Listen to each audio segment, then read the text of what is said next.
Uh, Welcome to the MLA College webinar with the C and Beyond. And while we are waiting for a few more people to join, uh, in the meantime, let me do my mic check. And to do that, you'll see a poll on the screen. I request you to please respond to that while we will have more of your participants joining. Uh,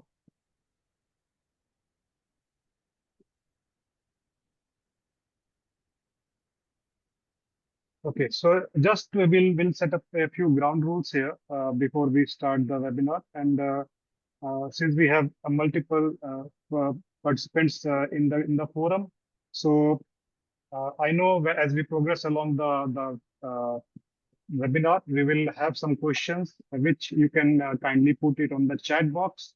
And if possible, we will take it if it is relevant to the topic we are discussing, or we can take the questions at the end, which will be answered by the panelists. And yeah, and you can, whosoever is logging in from your phones, in case your phone is not showing your name, I will request you to please rename so that we know what person is asking the question. We can relevantly relate to that and answer your queries accordingly. And our focus is always you. We will give priority to you, but we will have to be respectable to other participants also, as well as to the panelists. And uh, as always, we will share whatever information we are sharing here at the end of the webinar through an email. So you will have all the information that we are discussing in the webinar, and we will share it with you. Okay, so the speaking rights are only given to the host and the presenter. So mostly the webinar will be hosted by Mr. Arjun and Varun, and wherever possible, we will intervene. So why we are doing this webinar, and Gaurav, you want to take this? Yep, sure. So, when I was planning to transition, or probably Vineet, when you were, planning to transition, we always had this feeling that where should we upskill? Where could someone guide us in terms of, upskilling, in terms of knowing newer opportunity? And that's the reason why we started C and Beyond, so that we are able to help you take a well-informed decision, right? And that decision could be, having the best career field for you, having the best course for you, having the best job for you.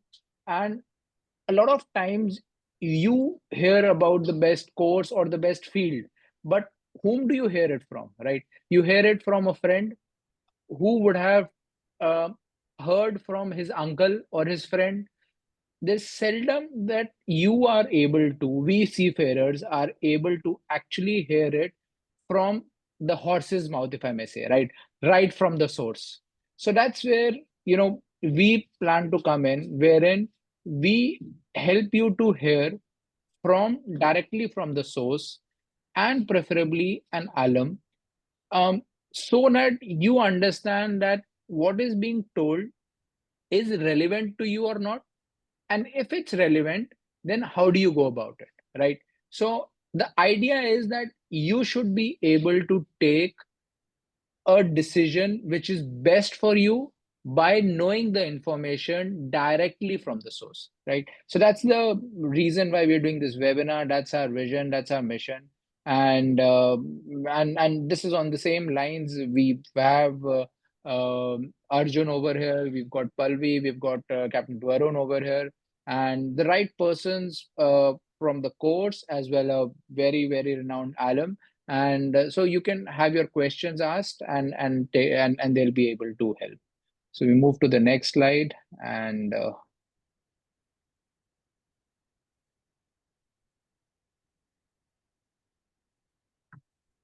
we've got Arjun over here. Arjun, you would like to take it? You'd like to introduce yourself, and Captain Varun? Hi everyone, it's a pleasure to be here. So I work as a student recruitment officer for MLA College, and basically my role is to connect with prospective students, understand what their career aspirations are, what sort of academic aspirations they have, understand whether we'd be a right fit as MLA College for them, and essentially assist them in the application process and onboarding journey before they join our program. So it's a lot of outreach, understanding career aspirations for a global maritime audience, and seeing whether MLA College, in terms of the products that it provides, is the right fit for them or not. Before this, I have worked in other capacities as well, such as with, say, a startup called Zappy, as well as with other fintech firms such as Finestra and Chirp. And I have a master's from King's College London, which allows me to understand my current role with a academic overview as well, especially considering how deeply integrated it is in the education ecosystem. So it's a pleasure to be here, and I'd like to now hand the stage to Captain Varun. Pleasure to have you here, Arjun. And yep, always a pleasure to hear from you, Captain Varun. Over to you. Hi, everyone. Very good afternoon to you. If you're on board, looking forward for your Sunday biryani tomorrow. Welcome. So my brief CV is there in your screen. So I've been sailing for the last 34 years. 24, about approximately 25 years of sailing experience. Out of that, I was in command for about 12 vessels with about 50 months of sea time as a captain. Been involved in curriculum and teaching for a very, very long time. Actually speaking, since 2009, when I started teaching in Blackpool and Fylde College back in the UK, and eventually moved on over here for the last 5 years. I'm here. I'm currently holding two departments. I'm the director for the Nautical Academics, whereby I create curriculums and also teach people right from cadets all the way to ship's pilots. I'm also involved in leading advanced simulation department, whereby I do a lot of projects, consultancy, as well as training for the ship's pilots and masters. I'm also very proudly associated with MLA College. So as Gaurav was saying earlier, here from the horse's mouth, so we have got Arjun and Padavi representing MLA College, and I've got over here who is a student involved and enrolled in the Masters in the Sustainability Maritime Operations program. So thank you very much for joining in, and we'll start off the whole seminar and webinar. Over to you, Vineet. Yeah, beautifully said. Thanks, Captain Varun and Arjun. And while I'll just switch over to the slide, I'll have a question on the screens. I will like to have a poll to understand the mix of the participants here. So please participate in the poll, and in the meantime, I will just switch over.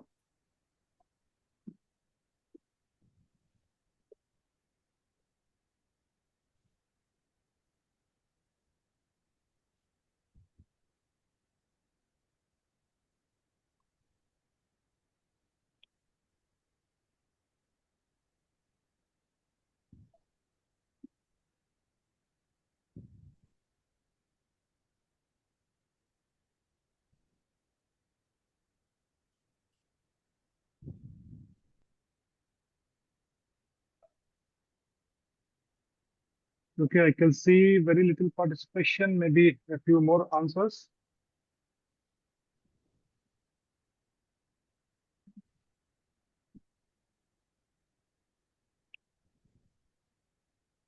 All right, so I'll end the poll and I'll share my results. So we have a mix of people here, top four, 25, 26% people who have been sailing as top four level, then similar numbers for operational level, and as good as settled ashore, 35%. And some of us, of course, are from other departments. So it's a good mix of people in this webinar. Welcome all again. And with that, I'll share. I will hand over to Arjun here. Arjun.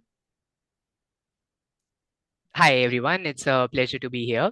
And I know you just answered a short poll, but if I could just direct you to one more poll question before we begin, which is essentially how many of you would have heard of MLA College before this webinar, or before you might have come across the marketing content for this webinar, because it would inform the context for our conversation today as well.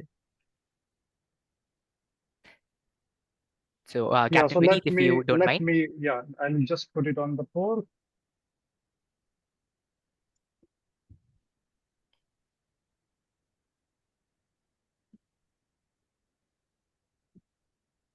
In the meantime, let me share the presentation.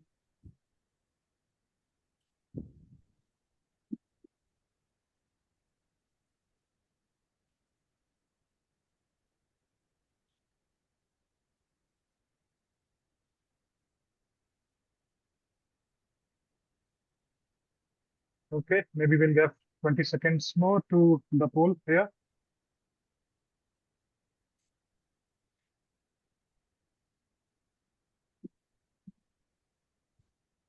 We will request all the participants to please respond to the poll so that we understand what kind of audience we have, what is your interest, and we can push the webinar towards that side, towards your interesting questions.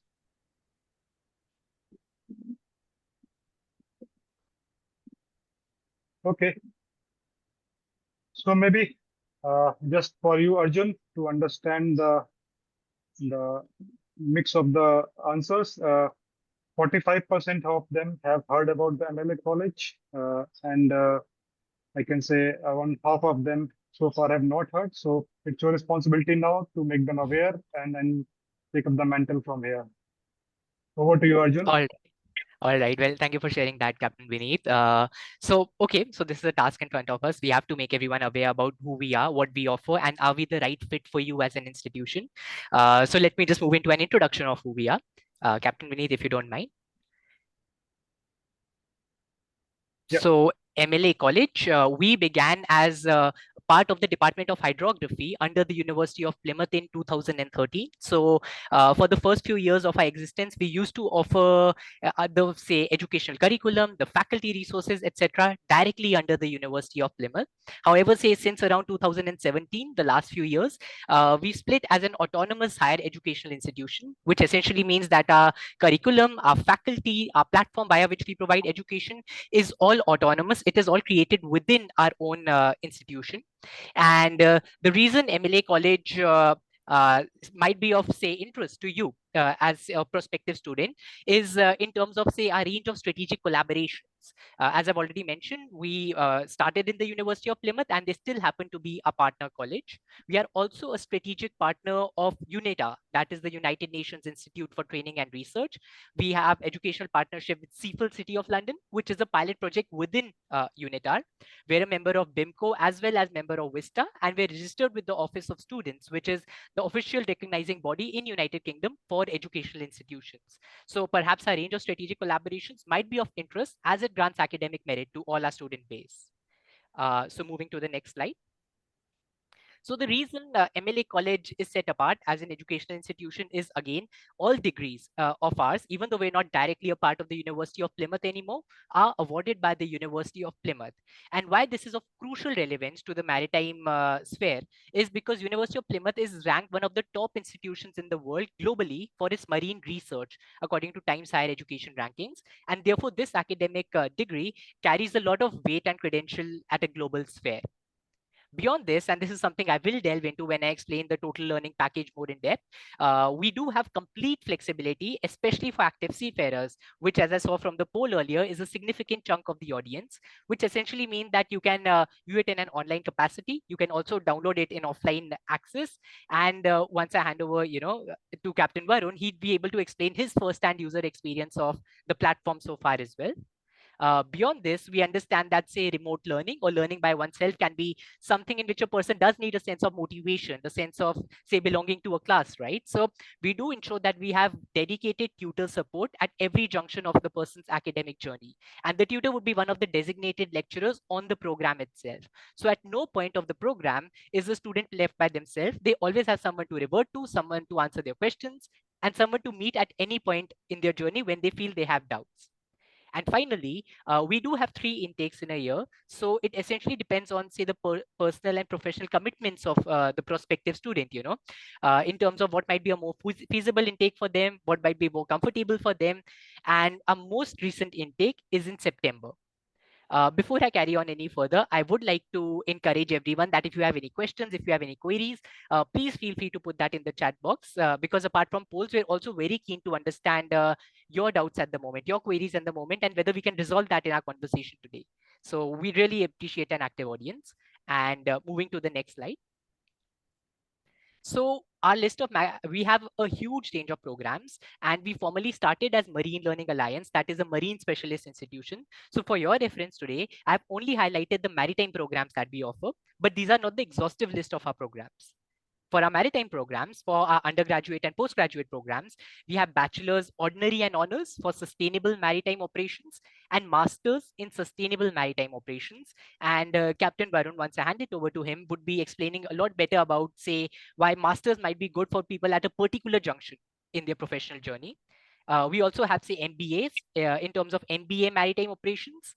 And finally, we also have masters by research project, which, while they are masters of science degrees, are essentially dedicated research project based programs, which essentially means that in that entire year, it is the 60 credit dissertation which forms the crux of that program.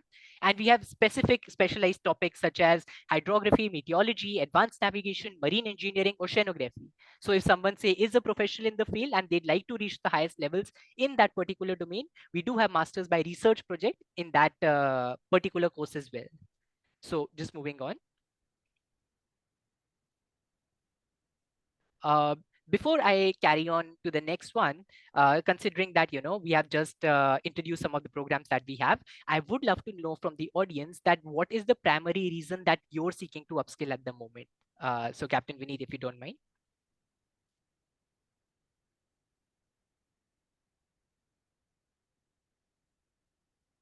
We feel that once we understand better about audience aspirations, we'll be able to pitch more accurately based on what your current needs are in terms of your academic as well as professional aspirations. So please, everyone, please do participate in this.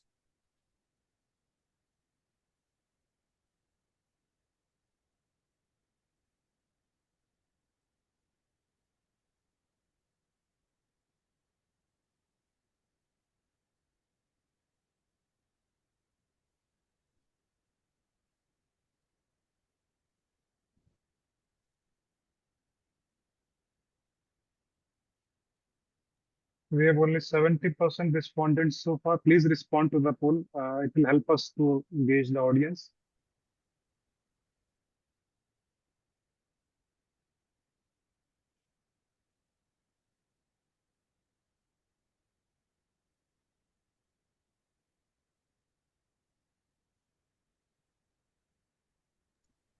I will just share the results with you.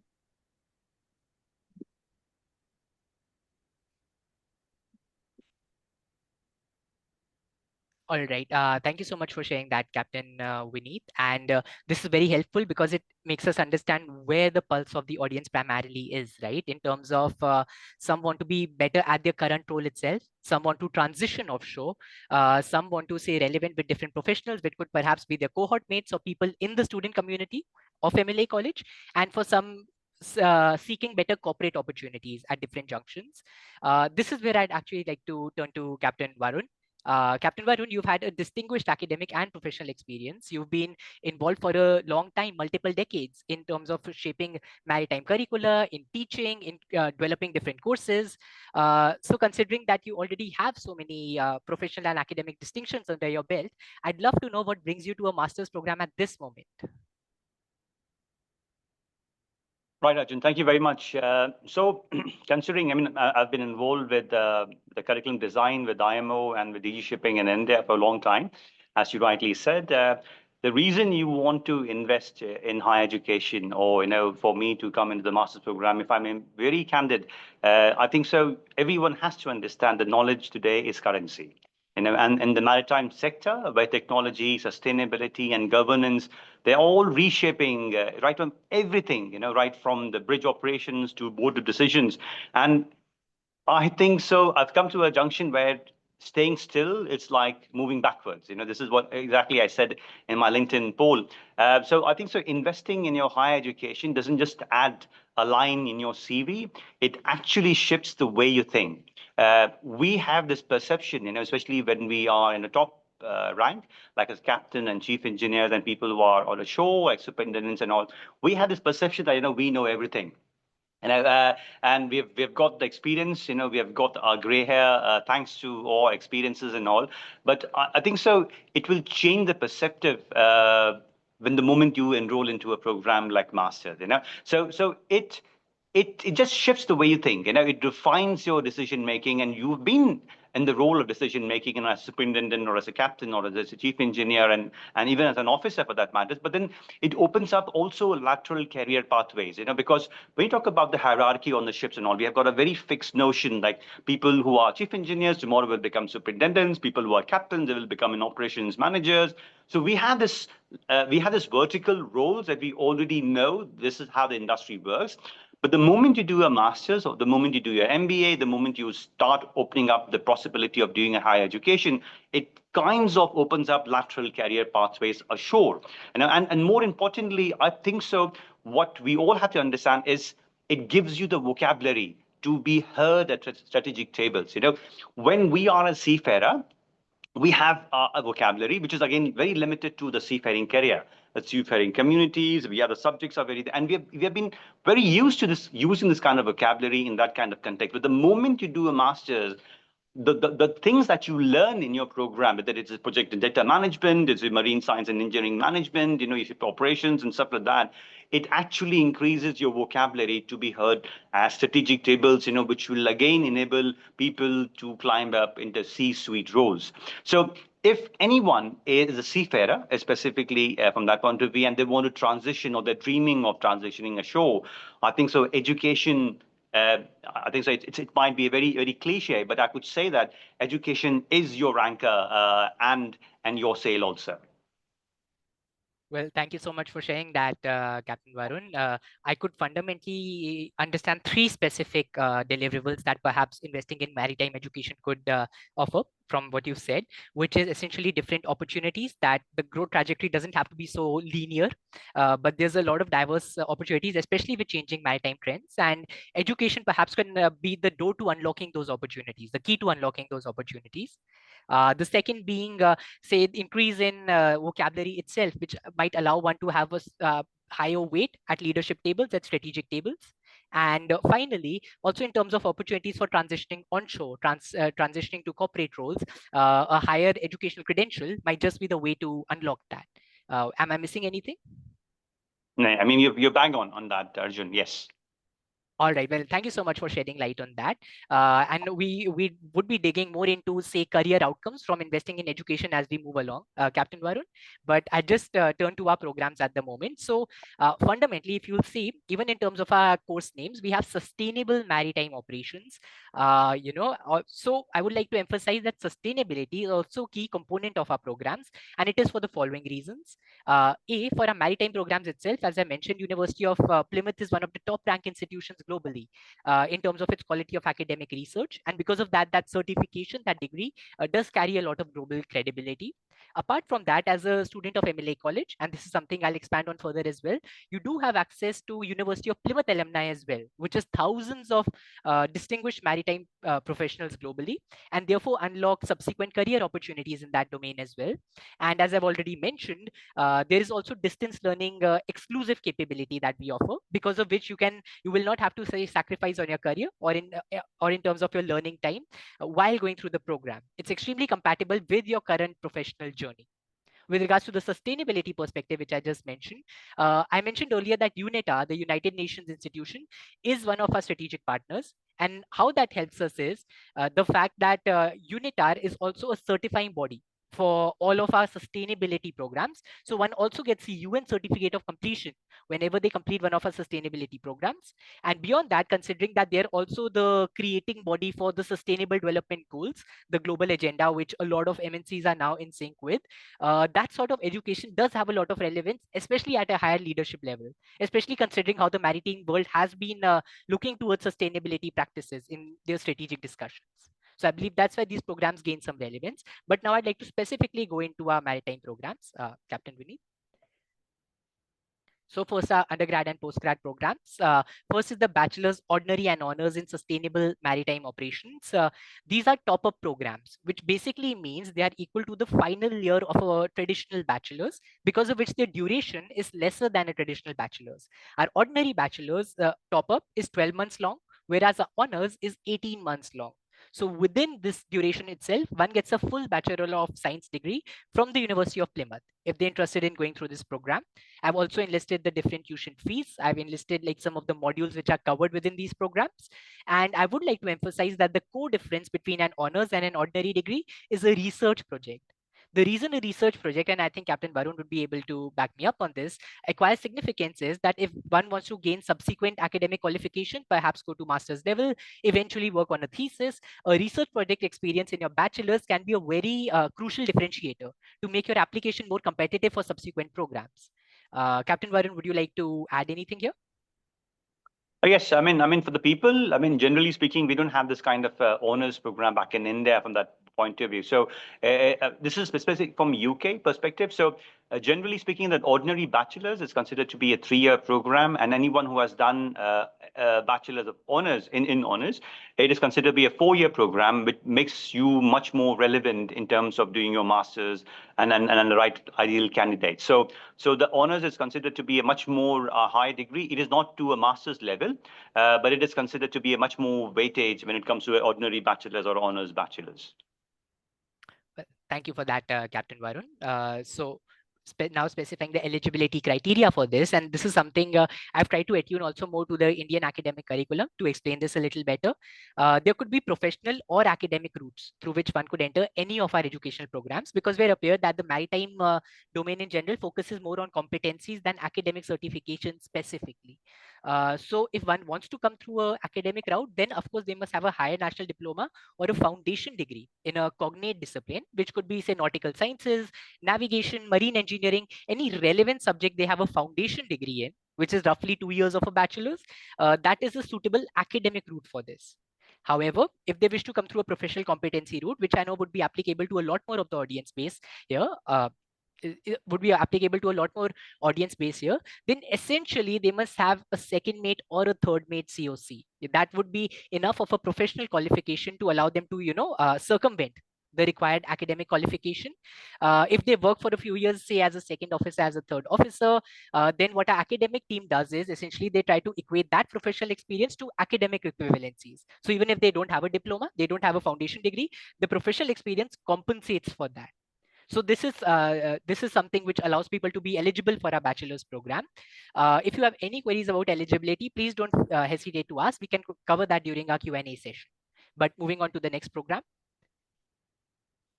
So Arjun, I'll just try to emphasize on that entry criteria. When you talk about third officers and second officers license, we just have one license as second officer, and then we move on to the chief officer and then the master. So there is no licenses in between of second mate.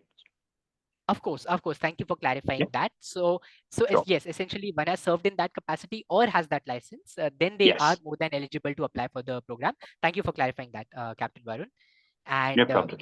Moving on to our masters, where I will be asking Captain Varun more in depth, because that is his program of study. So this is a 32-month program. That is, this is a 2.5-year long program. And the reason this is longer than a traditional master's is because it is based on a part-time basis. That is, all the modules are online, they can be downloaded offline, gone through at their own expense. And it is catered for people who are working in a full-time capacity, who may not have a lot of hours to devote. So if they're devoting, say, 15 hours to 20 hours per week to this program, it is generally more than enough to keep them abreast with the requirements of the program. And interestingly, for this program, understanding that it is lengthy, there are different exit options. Considering that this entire program is broken down into modules. After 3 modules, they could get a postgraduate certification. After 5 modules, they could get a postgraduate diploma. And after 6 modules, they could get a full Masters of Science degree. They're all at the same level of education. They just carry different academic credits and therefore weightage. That's where the differentiator comes in. And the full Masters of Science degree carries a research project as well. And over here, again, I would like to specify the entry criteria, which is that if they come through the professional route, then they must have, say, at least a foundation degree and at least 2 years of work experience. They could have a chief mate COC. They could have, say, a master COC. That could be enough as professional competency as well if they wish to enter through this route. Or alternatively, they could have a relevant undergraduate degree, a full bachelor's of science degree in a relevant domain, which again I mentioned could be, say, advanced navigation, nautical sciences, marine engineering, or any other such cognate discipline relevant to this field. This is where I'd love to loop in Captain Varun as well, that say for this course specifically that you're undergoing, how do you believe the curriculum of this course impacts your real world decision making in your current role? Thank you. Thank you very much for Arjun for explaining this program. And it's very interesting, I mean, I'll tell you honestly, back in India, generally speaking, the new generation who are coming across in the shipping industry, if they're coming from the officers route, they will be having their diploma in nautical science for sure. And then eventually it moves on to bachelor's, which is given by the IMU. And for engineers, it's much more simpler because they mostly are graduates by itself. So they would always have the bachelor's in either mechanical engineering or marine engineering, most likely mechanical engineering, and then they do the bridging program, and then they eventually go as sail as an engineer. But for the next side, apart from the older generation where they did not have the bachelor's of program, this route would make sense if you have got a COC of chief mate or a master and the experience over there, that will be okay. But for the younger generation, if I might say so, it will become more easier because almost everyone who have become a chief officer or a second officer would definitely have a bachelor's in nautical science. Now, what I love about this program, as you rightly said, that about this multiple exit points. So you may be enrolled in a master's program, but due to, let's say, for your financial problems or your family problems or your personal problems, if you're unable to go all the way till MSc, you do have an exit points where you, even if you complete 3 modules, which are maritime science and engineering management, you have project and data management, you have maritime industry practice, this is 3 modules, it's compulsory modules, you will definitely get your PG certificate. And then afterwards, there are 2 modules that you need to choose out of 5 modules, which is protecting the marine environment, ship and marine operations, offshore renewable energy, you have coastal zone management, and then you have maritime strategy and policy. So among these 5 modules, you have a choice of 2. So once you do this 2 and you finish off total 5, that is a 3 compulsory one, and among this 2, you would be able to get an award of PG diploma. And then it comes down to your MSc, which is by research project. You complete that module and you will be eligible to get your master. So it's very, very cleverly sort of divided with a lot of exit points. And what I love about this MSc at the moment right now, it doesn't teach in isolation. I mean, whatever you're learning, it directly translates to the real world maritime dynamics. We're just learning now Edward Freeman's stakeholder analysis. Just for example, people who have never dealt about the stakeholder analysis, they will not even know this vocabulary of stakeholders. What do you mean by stakeholders, for that matter? So whether it is stakeholder management, it's environmental compliance or risk assessments, the tools that you pick up in these classes, the same tools you're actually applying, whether you're a captain of a ship, or whether you're a chief engineer of a ship, or you are just in operations in a very large scale sort of decisions in port operations or maritime training. So I would want to say that it's not just academics, so as to say, but it is applied leadership. So if I have to sum up the entire program, it is actually applied leadership. And the best part is, if you start actually, you start seeing the change in yourself almost immediately, because now you can analyze how you communicate, how you lead, because the vocabulary has changed completely. So that is the best thing about the program, Arjun, if you really ask me. That is extremely insightful, Captain Varun. And I think for the audience base to also understand specific point in terms of how it might be applicable to a real world scenario. I understand this might be a bit early in the program to comment on that, but do you believe that this program has suitability for your current position as well, in your current designation? Well, generally people tend to say, you've already become a director, you're leading departments, you're leading education, you're doing consultancy. Why is the need? I'm 51 at the moment. I'm not growing any younger. I wish that, but that's a fact. But still, I think so. The earning for learning should never stop. I don't think there is any age that you would say, okay, I think so. I have come to a position where I don't need to learn anything. I don't think there is a single human being, whether it is, right the way from Steve Jobs or, people who have been in bigger positions, they could have said that they know everything. So I think that is a mistake that people tend to do that they think that they know everything. When you enroll yourself in this kind of programs, then you realize that, how much you did not know. So this is one thing I think so, which people have to understand is then when you assume that you have reached leadership, you stop learning, which is not the truth. I would think that that's when the learning actually matters the most. And I've always believed that experience gives you insight, but education gives you the foresight. That is very, very important for to see. So this moving into the master's program was a very intentional decision. If you really ask me, I wanted a qualification, to be honestly, to match my values, which are sustainability, innovation, and relevance at the moment right now. And MLA College delivers that perfectly. So I think so. It's never too late for anyone to rearm themselves with knowledge, right? So if anything, the later you start, the more meaningful the learning becomes. So this is again for the people who are very mature students and like me. People tend to think that, am I okay to learn now? So I think so specifically for the people who have actually come to this age, because what you are given a project as a thesis, as a project that you write down for the different modules, it will make completely sense to you because this is what you've been doing, for from so and so time. That's amazing, Captain Varun. I think that especially for the audience base, considering how diverse it is in terms of their designations, in terms of where they are in their career trajectory, I believe snippets of everything you're saying is relatable to someone or an other at their level, and considering that even at your current designation, you've not decided to stop investing in education, it certainly creates a stronger case for others who are still in terms of climbing their career trajectory, so to say, to invest in that, to get dividends from that. Absolutely, Arjun. Again, bang on, yes. So just moving on to the next one, to the next program.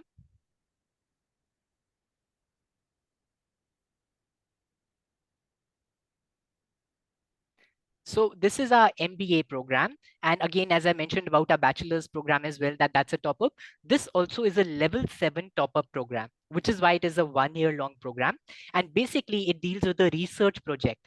Fundamentally, it is a 60-credit research project-based program where the entire year is devoted towards picking a specific topic within the maritime operations field in discussion with the designated academic tutor, finalizing that, working in stages across the entire year to work on the dissertation, which includes all the relevant steps required within that under expert consultation, and finally delivering that and getting graded on the sea. Once that entire 1-year-long process is complete, one does have a full MBA in maritime operations as a deliverable from this investment from the University of Plymouth. And the beginning parts of this MBA are catered towards advanced techniques in research methods, in project management, in leadership, in statistics. And the reason for that is because this MBA is catered more towards people who might be keen to transit to strategic or leadership roles. They've already had some experience, but now they would like to reach the highest level in their respective careers. So which is what their MBA is aimed towards. And now specifying the entry criteria, they either already have a level 7 education, which is a postgraduate level of education in a relevant educational field, or they have significant work experience at a senior level. So it is crucial that they at least have, say, a master's or a chief mate COC to be eligible through the professional route, which is how they would be eligible for the MBA program. And moving on to the next and final program that I would cover today, which is our masters by research methods, which I've stated were broken down into different niche fields. They all have the same format. And it is very similar to the MBA, that this is also a 1-year-long research project-based program. And this also covers the dissertation. But the aim of these sets of programs is different from the MBAs, that this is for people who might be seeking more academic outcomes, who might be wishing to transit towards teaching capacities rather than, say, strategic leadership capacities in the corporate domain. And which is how even the research methodology and the aim of the project is different from the MBA program. Whereas the eligibility criteria are exactly the same. which is a level 7 equivalent qualification or significant work experience at a senior level.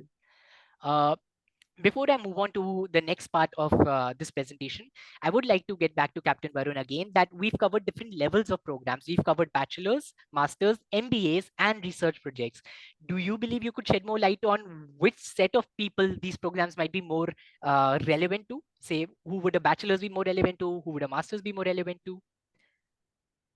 See, okay. So coming back over there, again, it all depends upon the people, what exactly they are looking from the career perspective.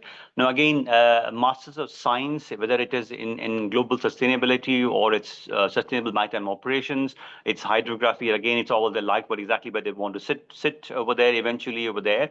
MBA being, it is only a one-year program, again, by research, if they have got any postgraduate diploma, then it makes sense, or they've already been in a senior position for a very long time, it makes sense for them to get an MBA. But I think so it all depends upon what exactly they want to see themselves at. I mean, for me, MSc made complete sense, because I wanted to have something in academic field rather than having a very generalized MBA from that point of view. Probably once I get a PG diploma in this same program, I will try to do both MBA and as well as MSc eventually afterwards, again, trying to get the hang of both the corporate side and also academic side. But again, it all depends upon where the people wanted to see. The bachelor's program, it makes more sense people who have done their licenses from the UK. Because UK generally have HND, they do not get the bachelor's until they go and enroll themselves in a one-year program as a top-up program afterwards with the Liverpool John Moores University or Southampton University and so on. So for the people back in India, generally the pre-C training, it is started with diploma and then eventually they move on to become bachelor's automatically. So they must have already got the bachelor's. So for them who have got their licenses from the UK or Australia or Singapore for that matter, who do not get the bachelor's makes more sense from that point of view. And then MSc and MMB is completely choice of the person, where they want to see. They want to go in corporate world, they want to sit in operation side, they want to go to maritime training institutes and start becoming a lecturer, they want to go and look for higher studies in PhD tomorrow in World Maritime University in Sweden, something of that sort. It all depends upon the personal opinion, if you really ask me, Arjun. That is extremely helpful, Captain Varun. I think for people of the audience to understand which course might be more suitable for them based on their current aspirations and where they currently are in their journey. So thank you for shedding light on that. And I'd just like to move on to the next phase of this presentation now. So this is specifically with regards to tentative career paths. Of course, I don't want to just list certain designations, what can directly arise as an investment in this program. But what generally helps is, and this is something we did cover in our webinar with Phil Parry as well, who is the CEO of Spinnaker, which is one of the biggest maritime recruitment firms in the world. That's a person who invests in an academic qualification in the maritime sphere is 40 to 50% more likely to get, say, onshore capabilities, to get onshore opportunities than someone who does not have a relevant academic qualification, considering how competitive the current maritime world is becoming. And at the same point of time, our alumni base covers people who are now in port authorities across different governments, who are in different maritime administration bodies, who are in top, say, shipping and logistic firms, and people who might be in, say, marine engineering consultancies, naval architecture consultancies. So a lot of consultant positions as well. So because of our expanded alumni base, which is globally present, and the fact that the people who, say, go through our programs, they have access to the University of Plymouth alumni cell as well, to eco cafes which are organized by our lecturers, where different cohort mates can network with each other, communicate with each other. There is extensive networking opportunities available for any person who enrolls onto this program to distinguish maritime professionals across the world. So in terms of career outcomes, it is not just in terms of increased professional profile because of an academic outcome, but also in terms of, say, getting some help up the ladder because of knowing the right people, because of being mentored, because of being honed by the right set of people, where a more tangible career outcome arises. And this is again where I would like to turn to Captain Varun to perhaps elaborate on how investment in higher education has a more tangible impact on the sort of designations, the sort of roles that they can be offered down the line. Yes, I mean, again, coming back over there, see, you need to understand the future of education, whether it's maritime or general education, is completely changing. The whole dynamics has completely changed. It has become more hybrid, it has become more holistic and highly strategic.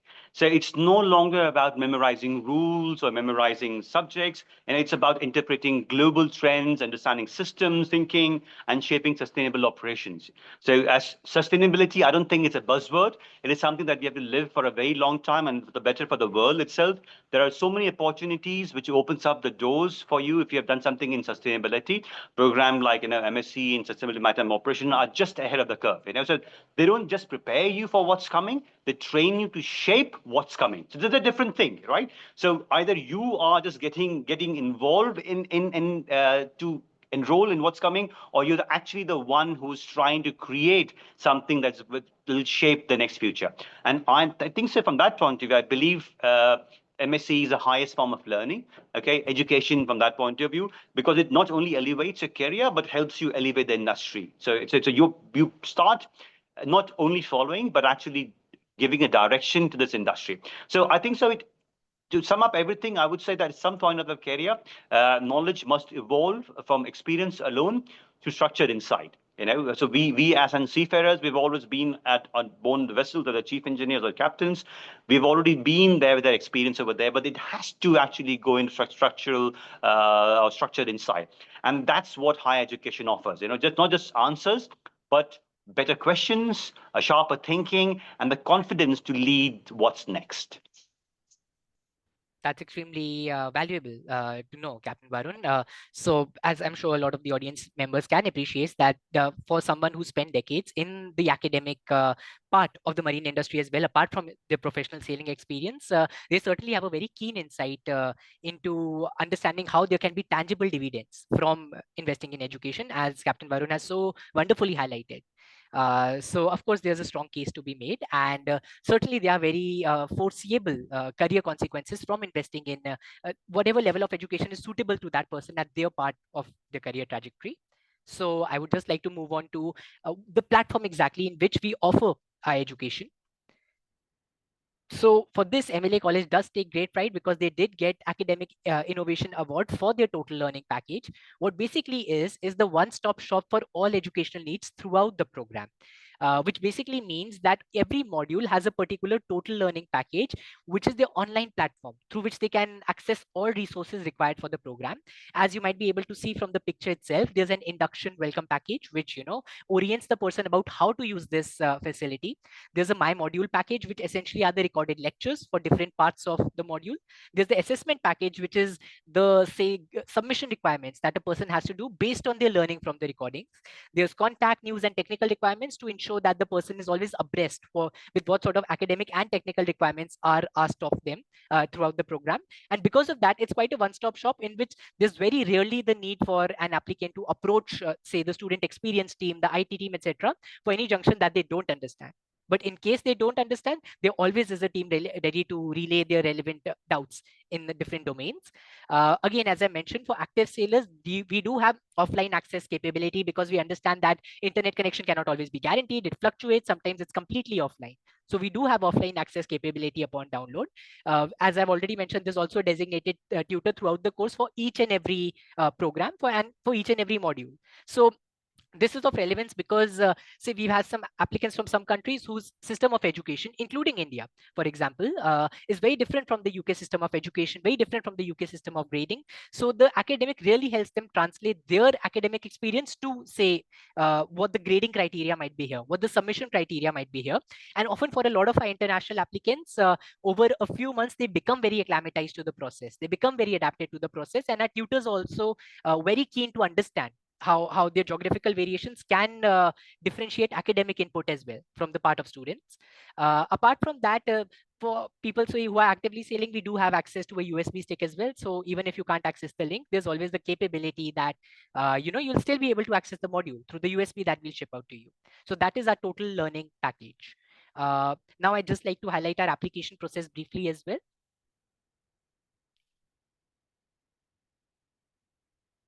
So with regards to the documentation required, it generally requires your curriculum vitae or resume, which again should ideally be tailored to the program that you are applying for, right? Like in terms of your professional experience, if it is tailored to the level of education that you're applying for, that would be extremely helpful. For example, if it's bachelor's in maritime operations, if you could highlight on, say, the operational aspect of your professional experience so far, that would make your application more competitive. Apart from, of course, the most recent academic qualification as well that you might have.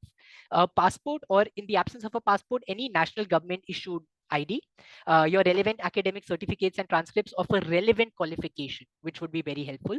A personal statement, which is a very strong factor, which makes applications either better or worse as compared to other applications, where you have to fundamentally highlight your motivation, your reason to invest in the program, where you come from, what your journey is, and what sort of goals you have, what sort of dreams you might have in your career. So a personal statement is very important because that's the one which adds a human element to the application to make the academic team understand who exactly is applying and why are they applying.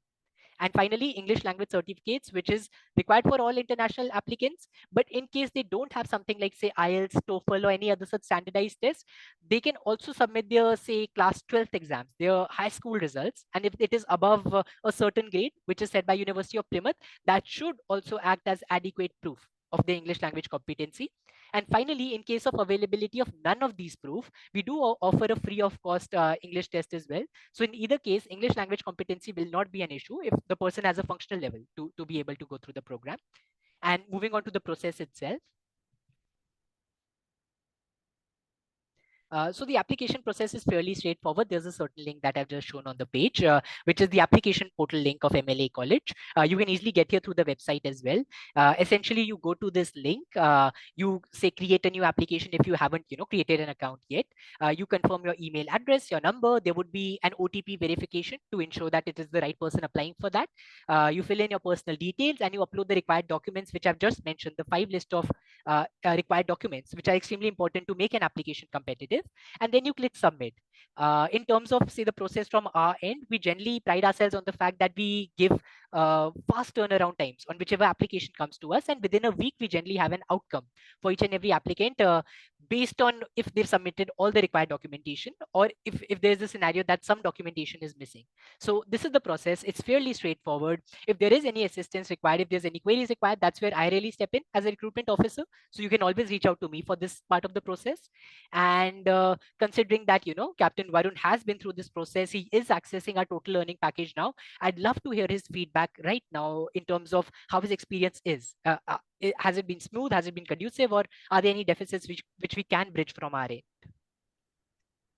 Thank you very much, Arjun. I mean, I can give you 5 stars, thumbs up for everything what you have gone through, right from the application processes to the feedback to the program itself. The onboarding was absolutely brilliant.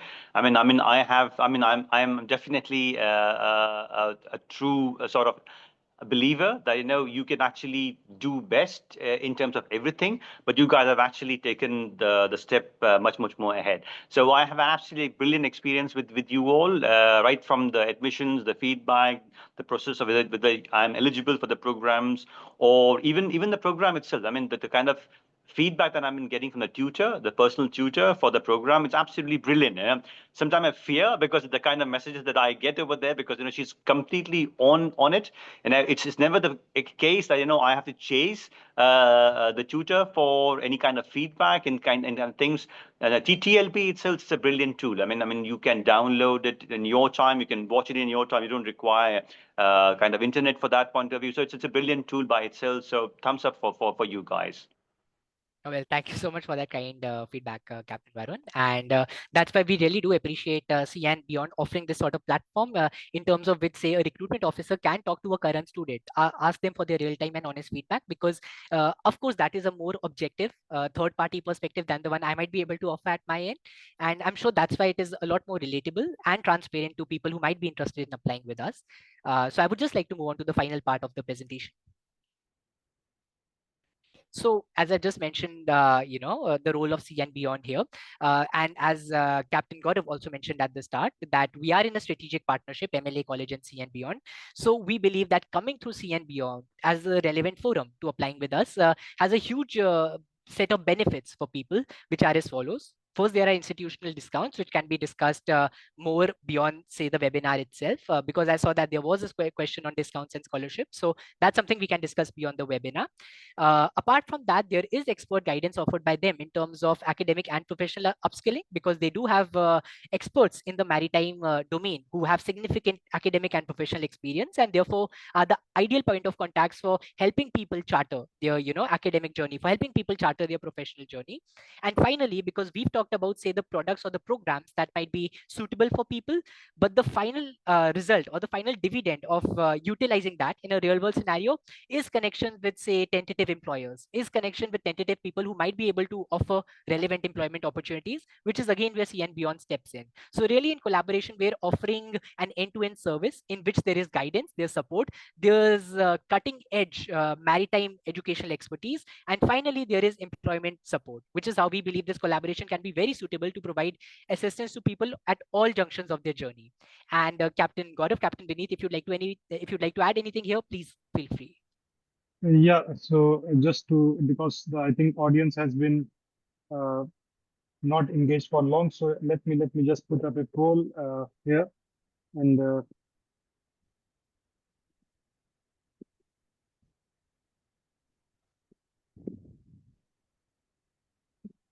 okay, so there are two questions. In the meantime, I can just go through this slide as you explained, Arjun, that when they at the end of the webinar, we'll be sharing with them a link through which if they apply, they will be of course getting a discount.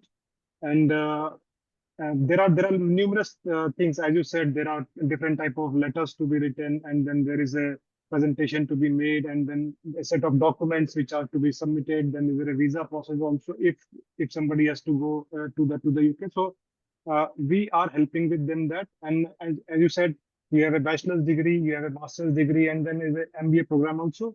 So since we have been working with you and we have a kind of better understanding, and within the scope of this webinar also, there will be different kind of candidates who may have a COC from, say, UK. It can be from some other place. It can be from India. How is the equivalency working? So we can sort that out because we have that kind of experience. We talk to people day in, day out. So that is where our expertise can be utilized, and we are there to help everybody. And going by the poll, I'll request all to please participate in the poll. For now, let me just end the poll here, and maybe I'll. So I can see 63%. Okay, here are the results. I can say 63% are interested to attend the course, which is a fairly good figure. I hope so, and it will of course encourage you also, Arjun, and hopefully it will turn positively. And with that, let me also share one more poll here.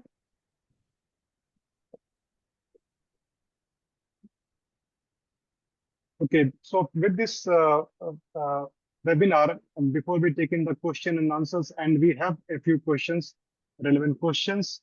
So we just wanted to understand what were the expectations from this webinar, and how have we done to help them out. And of course, we'll be taking up the questions, and maybe you and Captain Varun can help us answer those to remove any kind of doubts that are there in the mind of the candidates. So yeah, so almost 70 to 80% say the expectations were met and the session was useful. I'm thankful to all. It's a 100% a useful session, as mentioned by you all. So let me end the poll here and share the results. In the meantime, let me take the first question if I can. And okay, so the first question is from Abhi Grover, and he asking, could you please clarify something? When the entry criteria mentions 2 to 3 years of experience, sorry.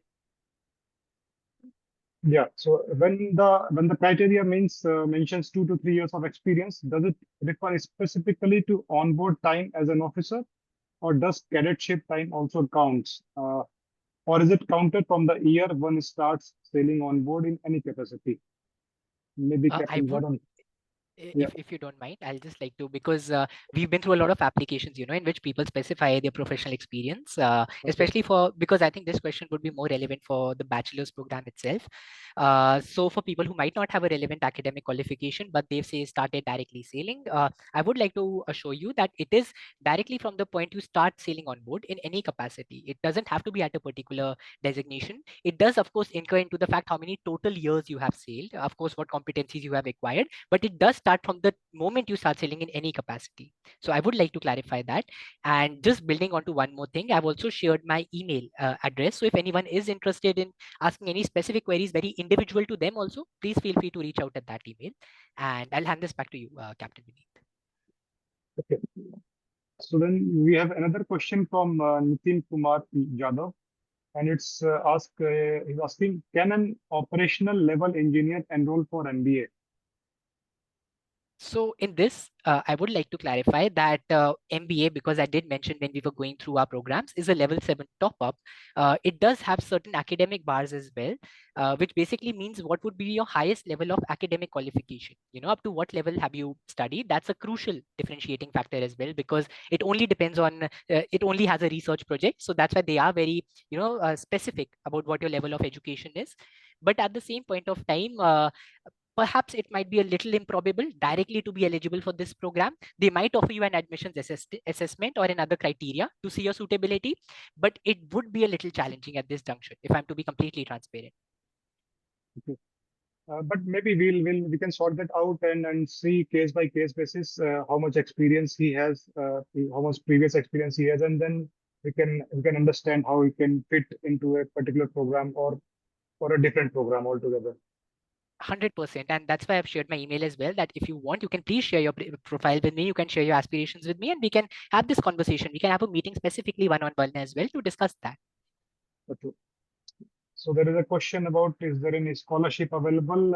I think we can discuss this one-on-one, case-to-case basis, and there will be some kind of discount if we have the candidate going through us, and we can see depending on the candidates how is which program is trying to enroll into, and what is his ambitions there. Okay, so the next question is, I have okay, again from Mr. Nitin Kumar Jadhav. I have BE mechanical degree and 1 year pre-C with 7 years sailing experience. So which program should I go for transition to a shore job? So over here, I'd love to reel Captain Varun in that based on this particular, say, case study, this particular profile, which course do you think would be suitable to upskill him for onshore transition? Sorry, could you repeat the question, please, if you don't mind? Yeah, Uh, so I'll repeat that. It's from Mr. Jadhav. He's asking, I have a BE mechanical degree and 1 year pre-C with 7 years sailing experience. So can you please suggest me the program to undergo for transition to a shore job? Again, depends upon where exactly you're looking for. He's looking from a superintendent's point of view, so from that point of view, looking where the MBA it makes more sense from the point of view. But if he wants to come into an academic field, or you're looking for a PhD kind of thing, then MSc would be more better. We also have the PG diploma programs for marine engineering also from that point of view. So that is also one option if you really want to do that. I mean, once you get in touch with you guys and with Arjun, probably we will be able to guide him more better. But there are different options. As I told earlier in my program, it all depends upon what your career aspirations are, where exactly they want to see them. They want to see an operations role, they want to see an corporate role, they want to see an academic role. So it all depends upon what kind of role they are looking for in the near future. So masters is masters, whether you do in business administration or you do in engineering or in a different field altogether. So MSc per se, it becomes more academic in that fashion. So it also gives you an opportunity to do your PhD in case somebody is interested from that point of view. But masters doesn't make a difference. I mean, whether it's an MSc or it's an MBA, masters is a masters. And then we just move on to the next question from Shivam Agarwal. He's asking what are the career aspects for a second engineer working on a cruise ship after the MSc program? What about the placements from the college? Captain Varun, I think I'll be more suited to answer the second part of the question, but would you like to answer the first part? Yeah, please go ahead, Arjun. It's all yours. All right. So with regards to the second part itself, in terms of what placements do we offer, what opportunities that we offer specifically. So as we mentioned, now we're in a strategic collaboration with C and Beyond, in which there is expert assistant in terms of employment opportunity as well, which is very relevant to your professional and academic qualifications.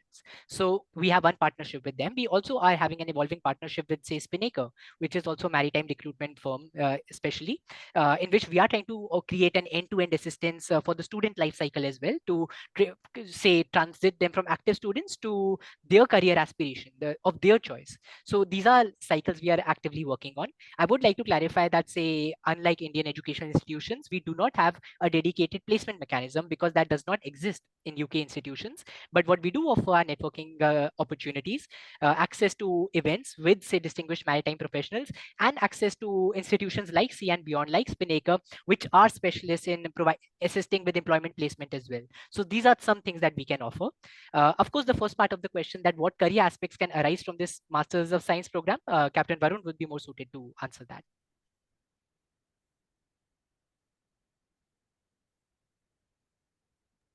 Yeah, so I think my previous answer would sort of, align with that same thing itself, Arjun. It all depends upon where exactly they're looking for, what kind of position they're looking for in generally. So whether they do a MSc in sustainable operation, if they're looking from sustainability point of view, generally speaking, engineers are much more sort of, sorted out, because they have the knowledge of energy for that matters. So what kind of energy are you using? Are you using fossil fuels? Are you going to methanol or, ammonia, or various different kinds of fuels? So sustainability becomes a very, very major thing. Almost all the companies have got sustainability officers at the moment right now, and right all the way to the chief sustainability officer also. So in comparison to the previous trends that we normally saw HR and we saw CEOs and COOs and so on, so they've also now got chief sustainability officers. So actually sustainability has become a very core subject or a core department by itself. And every company, whether it's maritime or in general, are looking from that kind of aspect. So if they do a master's in sustainability or global sustainability or programs, it opens up doors for them for sure. Thank you so much for answering that, Captain Varun. And I've just seen your message on the chat as well. So I just like to formally extend, gratitude from our side for, rendering your expertise, rendering your experience in this discussion. It adds a lot more, strategic depth and expertise to it. So thank you so much for joining us today. Thank you very much, Arjun. Likewise, thanks a lot. And I'll take your leave, Vineet and Gaurav. All right. Bye. Thank you so much, Captain Varun. Thank you so much. And we'll continue with the, yeah. Thanks, you. Captain Varun. Appreciate your Bye, time. bye, Gaurav. Most welcome. Take care. Bye. Okay, so Arjun, we can just move on to the next question, and it's from Mohinder Pal Singh. He's asking, what is the time limit to complete the MBA and undergrad programs? And he has a first mate foreign going from India, so he's a basically chief officer. Of course. Well, thank you for asking that, Mr. Mohinder. I would like to clarify that what the timeframes I mentioned in my slides, for example, for MBA being 1 year long and undergrad being 1 to 1.5 year long, they are the minimum possible time you require to complete the program.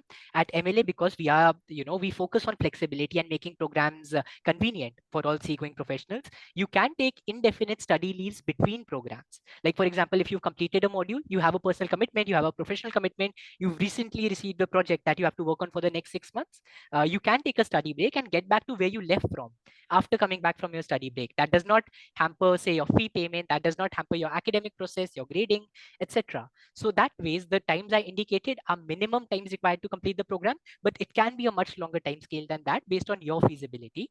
And just one more thing, that if you do have specific questions based on your eligibility for different programs, because I am seeing some other questions in the chat, I would suggest that if you can reach out to me directly, with, say, your CV on the email I mentioned, I'll just attach it again. It would be an easier conversation, because then we could directly schedule a one-on-one meeting to discuss the feasibility of that.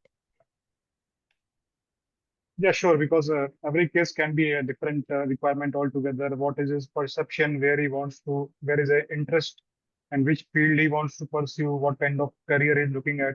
So it will be, of course, individual interest-based discussion, and which we can have with you, as well as we can also help them take the decision. So, Gaurav, do you have anything to close out the webinar here? No, I'm hopeful that everyone found this useful and worth their time. And I would like to thank Arjun and MLA, and of course Captain Varun for being here. And if anyone has any questions, they can come to us, or of course or reach out to Arjun as well. So thanks for your time, Arjun, and everyone at MLA for being here and telling us more about the college and the courses.